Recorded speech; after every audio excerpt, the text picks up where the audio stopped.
Adım kimi tek, adım kimin nadir. Kulaq as. Şəhər yatır, mən yenə kağız qələmlə baş-başa. Sənin adın düşür sətirlərimə, qarışır yaddaşa. Bəlkə biraz çətindir məni anlamaq, bilirəm. Amma hər misrada sənin o sakitliyinə gəlirəm.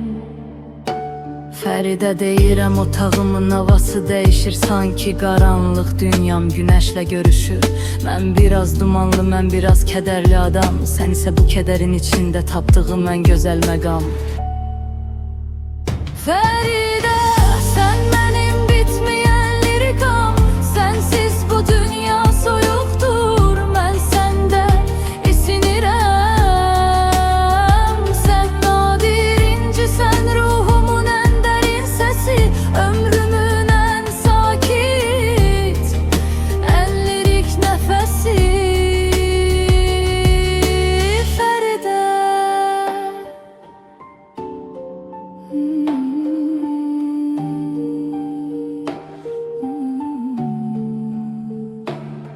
bəlkə çox uzaqsan, bəlkə bir nəfəs qədər yaxın. Sənə olan duyğularım coşqun bir çay tək axın. İnsanlar gələr gedər, hamısı bənzər bir-birinə. Amma səni qoymaq olmaz heç kimin yerinə. Bu bir etirafdır, bəlkə biraz da yorğunluq.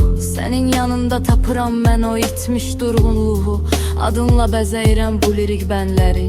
Sən mənim qəlbimin solmayan bənövşələri. Yavaş,